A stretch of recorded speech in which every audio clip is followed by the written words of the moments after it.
Hi there, everyone. So today I want to discuss a different type of thing. It's all related to people with multiple passions or finding their passion in general and reaching their goals, whatever they set for themselves. So today, how do you manage time if you're a person who has many passions, let's say 5, 6, 7?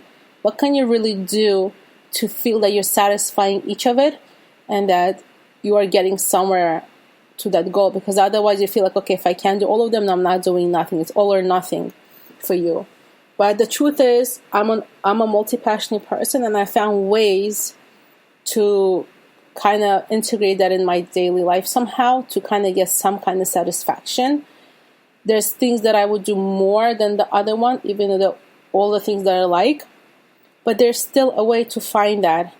And what I think you should do is take out a paper and write down things that come to your head that you really want to do, all your passions. Put it down on paper. Don't think too much. Don't dwell. Just write it, because that's how you're going to really know who you are and what you want to do. And once you do that, take the time to make a list for your. Take a different paper, make a list where you write. You take your passion, for example, if your passion is to draw. Do you want to do it? So everything you're doing now is now you're going to be thinking. The first part, you just wrote down all your things that you want to do because this is who you are, you know. But now I want you to think a little bit. So if it's art, for example, you're going to take art and think, how much time do I want to spend on this art thing that I love? It's my hobby, it's my passion.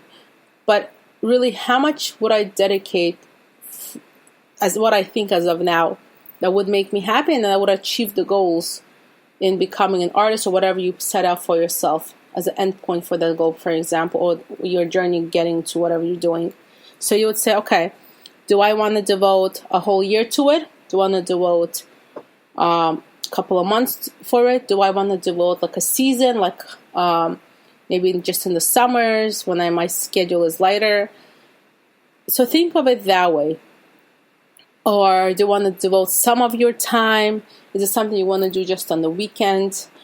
Or in the evenings when the kids go to sleep, or when you're coming from work, or in your lunch break, for example, because you can use that time to do that. So that's how you're going to be doing this. Take each point that you wrote, all your passions, and look at it and think about how much do you really need to feel satisfied, okay? And you will realize some kind of trend there. You will see what you really want.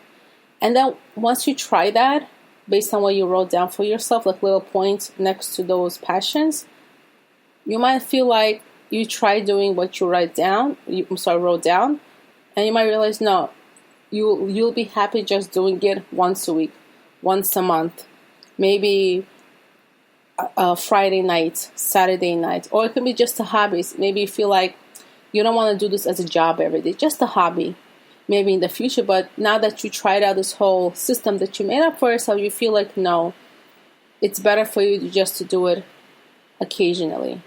Then you might have a passion where you feel like, okay, I want to spend the whole year on top of it and do it to the fullest point and the best and come up with it.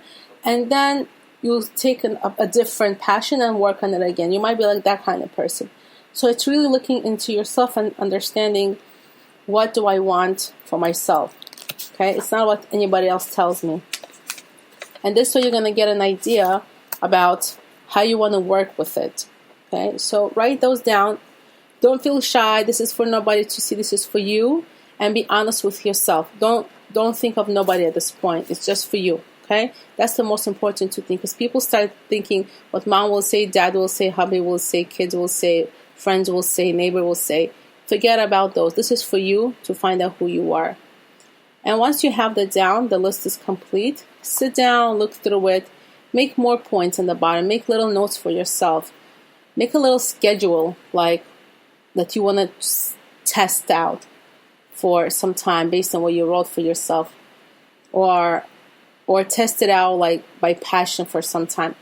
Figure out how, based on what you wrote for each of your passions, how you're going to actually now try it out. Because you might realize you're going to try it out. Let's say Friday night, you try it out. You're like, no, this is not my passion. This is not my hobby. I thought it was. I'm not even interested.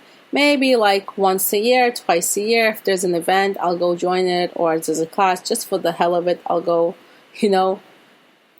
enjoy it and like learn something new. But it's not something like you really, now that you thought about it, it really is important to you. So think about it and see what you can come up with. And if you have questions, please feel free to contact me. I'm happy to help. If I can help somebody find their passion, and anybody out there, I'm happy with that. I'm just here to really share things I picked up along the way for myself, things that worked for me, things that are working for my clients, my students, my family members, whoever I interact with. And I feel like if I can help other people, I am so happy to do that.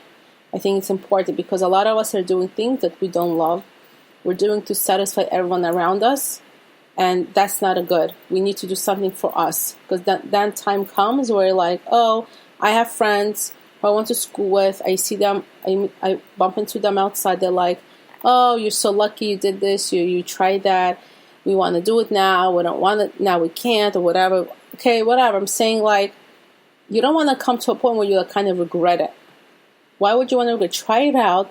It might be something you will not regret, because now you understand, or whatever. It's not like something I really wanted anyways. I thought I did, but now I don't. So that's why it's so important. You don't want regrets. And for me, I find that regrets are the worst thing. So I rather try it, put the time into it, and then I realize, really it's not something I want, because your life will change, things will change, circumstances will change, and even your passions might change. It might be something, you saw new and like you think you like it. So it's really about knowing yourself. Once you know yourself, it's so much easier to tackle things. And if you have kids or spouses, you're welcome to share this with them, because it definitely helps. So thank you so much for joining me today. I'm going to stop by again next time to share more ideas and insights, hopefully to inspire you.